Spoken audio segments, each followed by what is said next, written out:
right, so let's talk about leaky gut. This is also called hyperpermeable gut, and it's something that is making its way into conventional gastroenterology. There is definitely microscopic evidence that leaky gut happens. So in research, you can actually take a biopsy of an animal or even a human that may have leaky gut and look at it in the microscope, and you can actually see this condition that's being depicted here on the right. So here's what leaky gut is.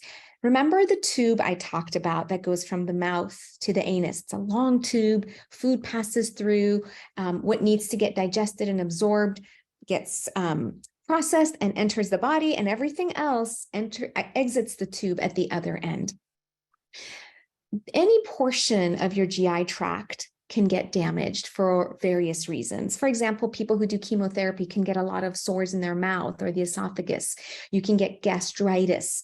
You can get inflammatory bowel diseases in the large intestine. So you can get an itis, which means inflammation at really any level of the GI tract. Leaky gut happens in the small intestine, and it is affecting the cells lining the small intestine.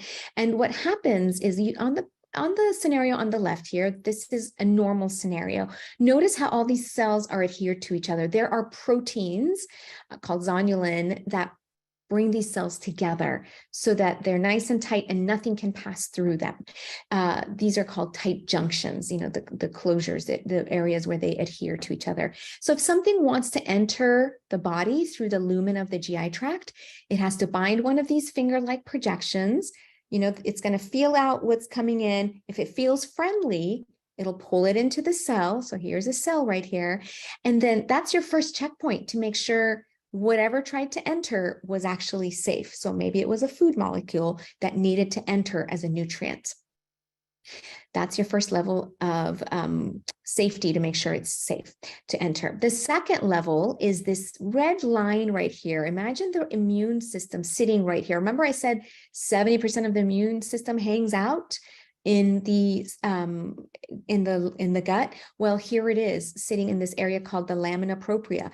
And this is your second checkpoint to make sure that this thing, whatever the food or whatever it was that entered, is actually safe. So you have two levels of regulation. And if the immune system decides that it's seen this thing before and it's in fact safe, it will pull that thing into the blood. And once things get into the blood, they can get basically anywhere in the body because now they're in the highway of stuff moving throughout the body. Now, on this picture on the right, what you will see is that the cells are not so nicely touching each other. There's a gap here. And so if something wants to enter, it can actually leak between the cells.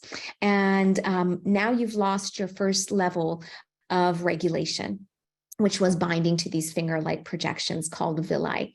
So now you've bypassed that. But the good thing is the immune system is sitting right here, and it's your second checkpoint.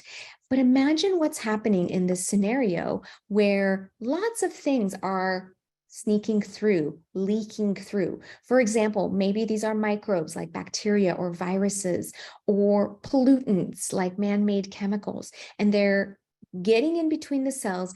And here's the immune system. They are bombarding the immune system. So the immune system goes, wait, hold on. Why am I seeing so much stuff? This isn't normal. There's something wrong. I better rev up my defenses and turn on inflammation. Okay. Now, remember I said what can enter here and sneak by is microorganisms, man-made toxins, also partially digested foods, which may be a little too big to enter in this scenario, but here it can actually leak through. So we think this is how autoimmunity starts. We think this is how food sensitivities start. So if we're really looking at upstream causes of our problems with our immune system, this is an upstream cause. So you have leaky gut. There is this space, the immune system seeing a bunch of stuff it wasn't supposed to see. Sometimes that becomes a food sensitivity. Sometimes that becomes an autoimmune disease. And all of that leads to inflammation. Okay, so you can see how the beginnings of food sensitivities and autoimmune diseases can be very similar, right? And so our approach is to work upstream. Well, to do that would be to fix this leaky gut, close up those spaces so that the immune system isn't being bombarded by information.